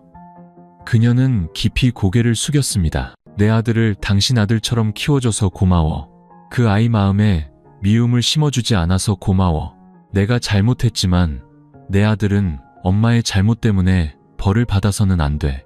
민주는 담배 한 개비를 꺼냈다가 불을 붙이지 않고 다시 내려놓았습니다. 그는 조용히 물었습니다. 왜 하필 지금 돌아온 거지? 들었어. 지호에게 엄마라고 불리는 새 사람이 생겼다고. 서연이라는 선생님이라며. 민주는 멈칫했습니다. 누가 말했는지는 몰라도 아들은 아니었을 겁니다. 끼어들러 온 거 아니야. 망치러 온 건 더더욱 아니야. 당신에게 말해주고 싶었어. 당신은 책임감 때문에 억지로 버티는 연기가 아니라 진짜 가족을 가질 자격이 있는 사람이라고. 민주는 눈앞에 여자를 보았습니다. 더 이상 한때 사랑했던 아내 은영이 아니었습니다. 그녀는 이제 한 아이의 엄마이자 대가를 치르고 아마도 진심으로 다시 일어서는 법을 배우고 있는 한 여인이었습니다. 앞으로는 어쩔 생각이야. 고향에 내려가서 절 옆에 작은 빵집을 열려고. 더 이상 수행은 안 해. 환상이 깨져서가 아니라 이제야 깨달았거든. 승복을 입는다고 마음이 깨끗해지는 게 아니란 걸. 진짜 평온은 자기 자신에게 부끄럽지 않게 사는 거였어. 민주는 고개를 끄덕였습니다. 그는 서류를 집어들었습니다. 고맙다는 말 대신 조용히 말했습니다. 언젠가 지호가 만나고 싶어 하면 미리 연락해. 하지만 갑자기 찾아오진 마. 아이는 이제 막 평화를 배우는 중이니까. 은영이 처음으로 웃었습니다. 금방이라도 부서질 듯 옅은 미소였습니다. 알아, 고마워. 내가 스스로 잃어버렸던 내 안의 인간다움을 지켜줘서. 은영은 일어서서 깊이 고개를 숙인 뒤도 돌아보지 않고 문을 나섰습니다. 민주는 그 뒷모습을 바라봤습니다. 마음이 가벼워지지도 무거워지지도 않았습니다. 그저 낡은 이야기의 한 챕터가 마침내 온전한 마침표를 찍었을 뿐입니다. 그날 밤 민준이 책을 읽고 있는데 지호가 품으로 파고들며 조용히 물었습니다. 아빠, 오늘 엄마 왔었어요? 뭐라고 했어요? 엄마가 고맙다고 하셨어. 지호에게 좋은 아빠가 생겨서 고맙다고. 지호는 웃으며 아빠를 꼭 껴안고 속삭였습니다. 나중에 서연 선생님이 엄마가 되면 아빠가 저한테 먼저 말해줘야 해요? 제가 진짜 엄마라고 부를 거니까. 민주는 웃음을 터뜨렸습니다. 이번에는 진짜 웃음이었습니다. 인생의 가장 큰 고통을 지나 새로운 삶으로 들어설 준비가 된 한 남자의 웃음이었습니다. 연말의 어느 날 차가운 바람이 거리를 스칠 때 민주는 지호의 미술학원 앞에 서 있었습니다. 오늘은 방학 전 마지막 수업이었습니다. 서연은 여느 때처럼 아이들에게 하나하나 그림을 가르쳐주고 있었습니다. 저녁 햇살이 그녀의 뺨을 붉게 물들였고 민주는 한참을 그 모습을 바라보다 안으로 들어갔습니다. 지호가 달려나와 손을 흔들었습니다. 아빠, 저 다 했어요. 서연 선생님이 제 그림이 제일 잘 그렸대요. 서연이 미소 지었습니다. 그림 속에 아빠가 있어서 그런가 보지. 민주는 웃었습니다. 농담 때문이 아니라 그 순간 서연의 눈빛이 그 어떤 말보다 그를 안심시켰기 때문입니다. 수업이 끝난 후 서연은 부자를 집으로 초대했습니다. 설을 쇠러 고향에 가기 전 작은 송별 저녁 식사였습니다. 지호가 거실에서 노는 동안 서연은 조용히 차를 따르며 민준을 바라봤습니다. 그날 은영 씨가 다녀간 후에 뭔가 달라 보이세요. 알고 있었군요. 그냥 짐작했어요. 여자들은 예민하잖아요. 특히 자기가 마음에 둔 남자가 갑자기 평소보다 과묵해지면 더 그렇죠. 민주는 그녀를 똑바로 보지 못했습니다. 그는 뜨거운 찻잔에 손을 기댔습니다. 한참 후에야 입을 열었습니다. 젊었을 땐 사랑이 당연한 건 줄 알았어. 그냥 심장이 뛰면 되는 건 줄 알았지. 그런데 이제는 두려워. 뭐가요? 틀리는 게 두려워. 내가 겪었던 일을 반복하는 게 두려워. 또다시 잘못된 곳에 마음을 주는 게 두려워. 서연은 고개를 끄덕였습니다. 그녀는 재촉하지 않았습니다. 민준이 말을 이었습니다. 하지만 당신 같은 좋은 사람을 놓치는 것도 두려워. 이번에는 서연의 눈빛이 멈칫했습니다. 그녀가 고개를 들어 그를 마주봤습니다. 지금 무슨 말씀하시는 거예요? 알고 싶어. 만약 내가 다시 마음을 연다면 당신은 나와 함께 걸어줄 준비가 되어 있는지. 침묵. 서연은 그를 오랫동안 바라보다가 작게 웃었습니다. 저 그 질문 꽤 오래 기다렸어요. 그 대답은 지난 몇 년간 민준의 마음을 묶고 있던 매듭을 부드럽게 풀어주는 것 같았습니다. 그는 그녀의 손을 잡거나 서두르지 않았습니다. 그저 상처를 딛고 일어선 두 어른의 믿음과 존중으로 서로를 바라볼 뿐이었습니다. 그날 밤 집에 돌아오자마자 양치를 마친 지호가 물었습니다. 아빠, 오늘 아빠랑 서연 선생님이랑 서로 보는 눈빛이 이상했어요. 아빠 선생님 사랑하죠? 민주는 웃으며 아들의 머리를 쓰다듬었습니다. 응. 하지만 그 전에 내 의견을 먼저 듣고 싶어. 지호가 눈을 동그랗게 떴습니다. 제 의견이요? 만약 언젠가 아빠가 서연 선생님이랑 같이 살고 싶다고 하면 너는 괜찮겠니? 녀석은 잠시 침묵하더니 고개를 저었습니다. 민주는 그 자리에 얼어붙었습니다. 싫어? 아니요. 제 말은 언젠가가 아니라 매일매일이요. 서연 선생님이 그냥 우리 엄마였으면 좋겠어요. 아빠, 아세요? 민주는 아들을 품에 안았습니다. 막을 새도 없이 눈물이 흘러내렸습니다. 인생의 가장 큰 상처를 딛고 행복을 되찾는 여정이 핏줄도 섞이지 않은 이 아이의 순수한 사랑으로 지지받고 있을 줄은 꿈에도 몰랐습니다. 그의 설날은 따뜻하게 지나갔습니다. 민주는 고향에 가지 않고 지호와 함께 도시에서 새해를 맞았습니다. 처음으로 아빠와 아들 둘이서 보내는 설날, 집안에 여자는 없었지만 이상하게도 충만했습니다. 아마 그들의 마음에 이미 한 사람, 서연을 위한 자리가 생겼기 때문일 겁니다. 설이 지나고 민주는 서연에게 문자를 보냈습니다. 일요일 오후에 시간 괜찮아요? 우리 부자가 사랑스러운 선생님께 드리고 싶은 특별한 선물이 있어서요. 서연은 웃는 이모티콘과 함께 짧은 답장을 보냈습니다. 꽃이라면 받을게요. 하지만 떡국이라면 진심 어린 한마디를 곁들여야 할 거예요. 민주는 문자를 보고 웃었습니다. 그는 때가 되었다는 것을 알았습니다. 일요일 오후 벚꽃공원에서는 늦은 봄꽃 축제가 한창이었습니다. 민주는 서연과 지호를 데리고 산책하고 아이스크림을 먹고 사진을 찍었습니다. 분위기는 활기찼고 봄 햇살은 따사로웠습니다. 서연은 하얀 원피스를 입고 머리를 자연스럽게 풀었고 민주는 오늘따라 옅은 파란색 셔츠를 입고 멋을 냈습니다. 세 사람이 활짝 핀 벚나무 아래 멈춰 섰을 때 지호가 갑자기 킥킥 웃으며 달려가 버렸습니다. 서연이 놀라 물었습니다. 어머, 지호야 어디 가니? 민주는 아무 말 없이 서연의 손을 잡았습니다. 그는 주머니에서 작은 벨벳 상자를 꺼냈습니다. 서연의 몸이 굳었습니다. 민주는 무릎을 꿇었습니다. 그의 눈에는 더 이상 두려움이 없었습니다. 자신의 마음을 기꺼이 다른 사람의 손에 맡길 준비가 된 한 남자의 모습이었습니다. 당신이 누군가를 대신할 필요도 내 상처를 메워줄 필요도 없어. 그저 서연, 당신이면 돼. 내가 산산조각 난 믿음밖에 남지 않았을 때 우리 부자에게 다가와준 그 다정한 선생님 말이야. 오늘 그림 속에서 당신을 엄마라 불렀던 지호 앞에서 당신에게 청혼할게. 나와 결혼해줘. 서연은 목이 메었습니다. 그 순간 시간은 멈춘 듯 했습니다. 그녀는 고개를 끄덕였습니다. 눈물이 뺨을 타고 흘렀지만 아무 말도 할 수 없었습니다. 멀리서 지호가 달려오며 소리쳤습니다. 서연 선생님이 고개 끄덕였어요. 아빠, 저 이제 새엄마 생겼어요. 공원 전체가 세 사람의 웃음소리로 가득 찼습니다. 마침내 서로를 가족이라 부를 수 있게 된 순간이었습니다. 하지만 행복은 늘 그렇듯 오래 완벽하지만은 않았습니다. 그날 밤 자정이 다 되어갈 무렵 민주는 낯선 번호로 걸려온 전화를 받았습니다.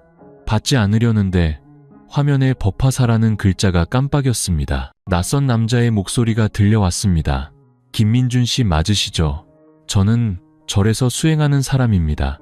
한은영 씨가 부엌에서 쓰러지면서 머리를 심하게 다쳤습니다. 지금 군립병원 응급실에 있습니다. 민주는 그 자리에 얼어붙었습니다. 많이 다쳤습니까? 의사 선생님 말씀으로는 뇌출혈이 약간 있는데 수술이 늦어지면 위험할 수 있다고 합니다. 혹시 근처에 다른 가족분은 안 계십니까? 아무도 없습니다. 쓰러지기 전에 종이 한 장을 남겼는데 보호자 연락처로 민준 씨와 지호군 이름을 적어 놓으셨습니다. 민준은 핸드폰을 꽉 쥐었습니다. 혼란스러운 감정이 한꺼번에 밀려왔습니다. 자신을 배신하고 침묵 속에 떠났던 여자가 이제는 생사의 기로에서 자신의 이름을 부르고 있었습니다. 등 뒤에서 서연이 지호방에서 나왔습니다. 한밤중에 굳은 표정으로 앉아있는 민준을 보고 그녀는 묻지 않았습니다. 그저 그의 어깨를 가만히 감싸 쥐었습니다. 무슨 일이에요? 다녀오세요. 지호는 제가 돌볼 수 있어요. 하지만 예전에 혼자 고통을 참았던 것처럼 저한테 침묵하지는 말아요. 민준은 서연을 한참 바라보다 고개를 끄덕였습니다. 다시 한번 그는 완전히 죽지 않은 과거와 마주해야 했습니다. 하지만 이번에는 더 이상 혼자가 아니었습니다. 새벽 2시 민준은 군립병원에 도착했습니다. 응급실은 불이 환했고 소독약 냄새와 땀 냄새, 위태로운 생명의 냄새가 뒤섞여 그의 목을 메이게 했습니다. 간호사가 그를 대기실로 안내했습니다. 유리창 너머로 은영이 침대에 미동도 없이 누워 있었습니다. 머리에는 하얀 붕대가 감겨 있었고 링거병은 조용히 흔들리고 있었습니다. 담당 의사가 나와 조용히 설명했습니다. 경막하 출혈이었는데 다행히 일찍 발견해서 수술은 잘 끝났습니다. 지금은 경과를 지켜보는 중입니다. 별다른 합병증이 없으면 며칠 내로 일반 병실로 옮길 수 있을 겁니다. 민준은 말없이 고개를 끄덕였습니다. 그의 손은 무의식적으로 꽉 쥐어져 있었습니다. 수없이 은영은 자신의 인생에서 아무것도 아니라고 다짐했지만 지금 이렇게 외롭고 약하게 누워있는 모습을 보니 과거가 되살아났습니다. 사랑이 아니라 연민으로. 잠시 후 간호사가 불렀습니다. 환자분 의식 돌아왔어요. 보호자분 찾으세요. 민준은 조용히 병실로 들어갔습니다. 은영이 눈을 뜨고 그를 보며 입술을 달싹였습니다.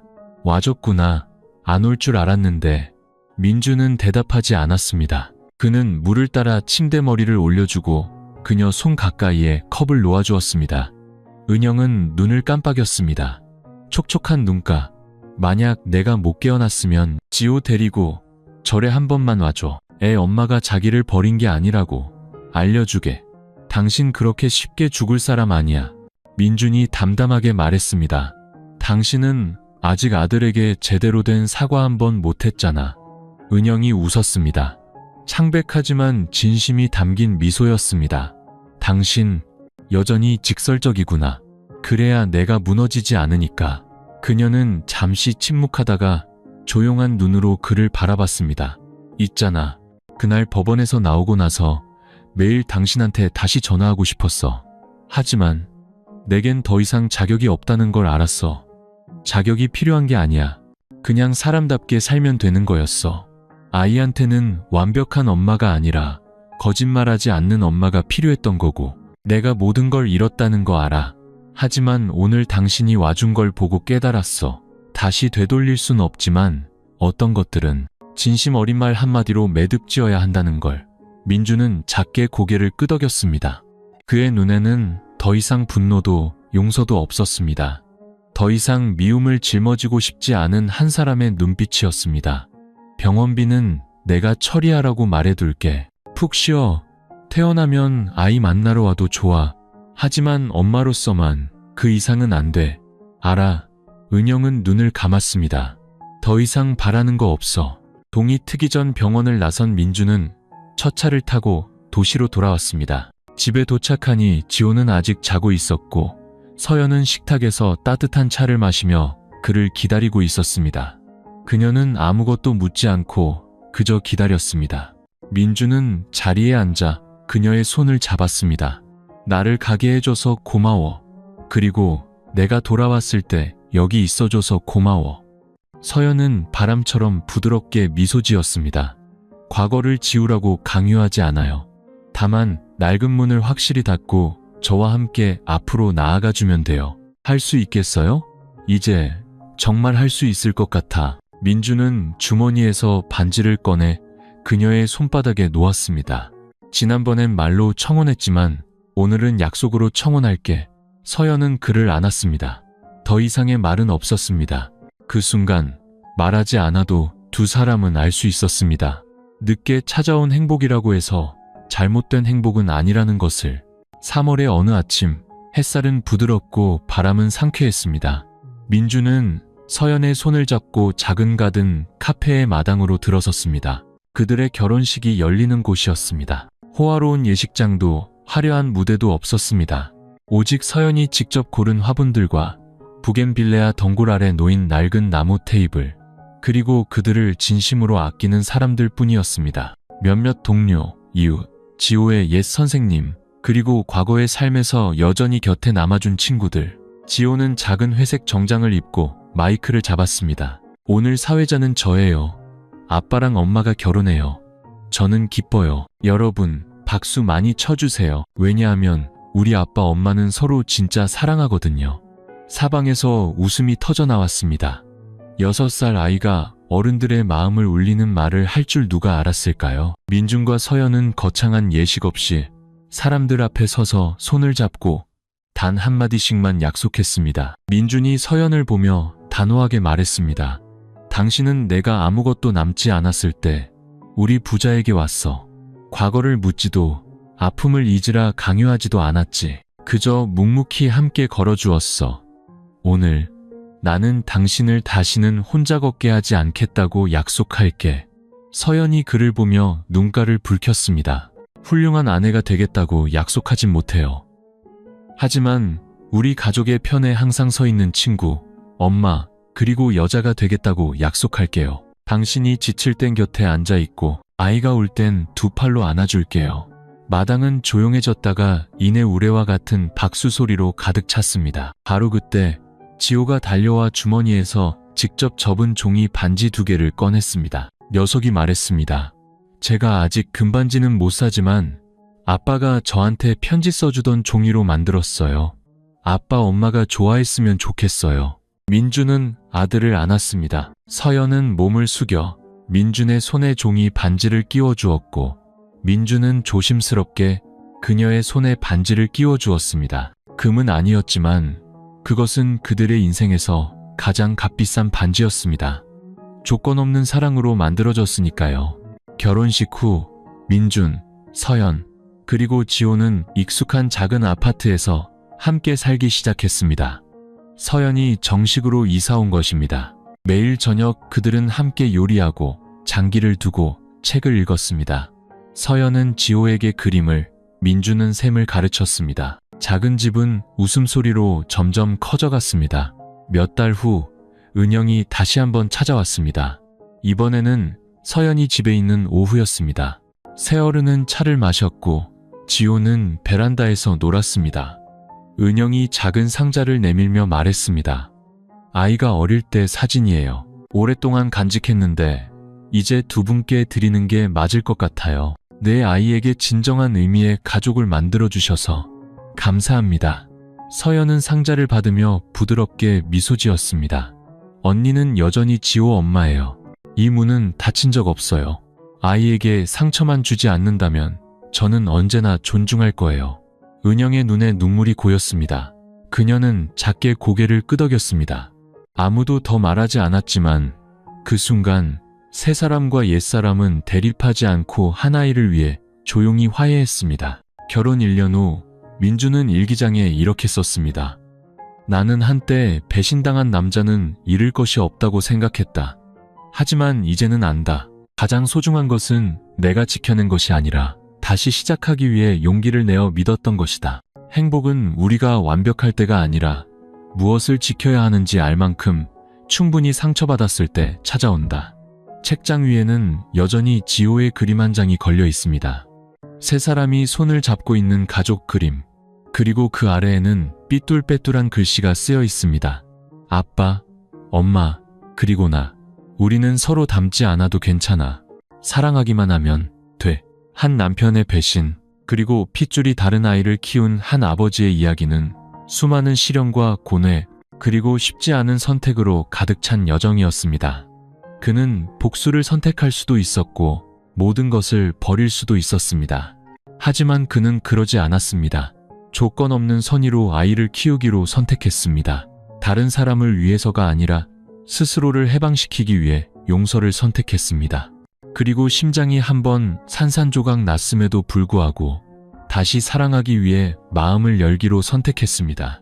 한때 남편을 배신했던 아내 은영은 결국 대가를 치렀습니다. 법이 아니라 기나긴 외로움으로, 가족을 지킬 용기가 없었던 한 엄마의 찢어지는 마음으로 말입니다. 하지만 그녀는 제때 물러설 기회를 얻었고 온전한 사과로 자신의 잘못을 갚았습니다. 민준에게 남은 것이 잿더미뿐일 때 나타난 여자 서연은 누군가를 대체하려 하거나 자리를 빼앗으려 하지 않았습니다. 그저 묵묵히 곁에서 인내와 자비로 무너진 가정을 다시 세웠습니다. 그리고 지호, 이야기의 주인공은 아니었지만 모든 선택의 중심에 있었던 이 아이는 가족이란 핏줄이 아니라 함께 폭풍우를 헤쳐나가는 손길이라는 것을 증명해 주었습니다. 이 이야기의 깊은 교훈은 이것입니다.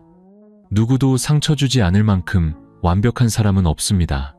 하지만 누구든 다시 좋은 사람이 될 수 있습니다. 선하게 살아갈 용기만 있다면 말이죠. 용서는 나약함이 아닙니다. 용서는 미움이 내 인생을 지배하도록 내버려 두지 않을 만큼 강해졌다는 증거입니다. 가족은 완벽할 필요가 없습니다. 그저 충분히 사랑하고 진실하고 제때 양보할 줄 알면 됩니다. 좋은 사람은 상처받을 수 있습니다. 하지만 결국 그들은 좋은 결말을 맞이할 자격이 있습니다. 고통이 자신을 다른 사람으로 만들도록 내버려 두지 않았기 때문입니다.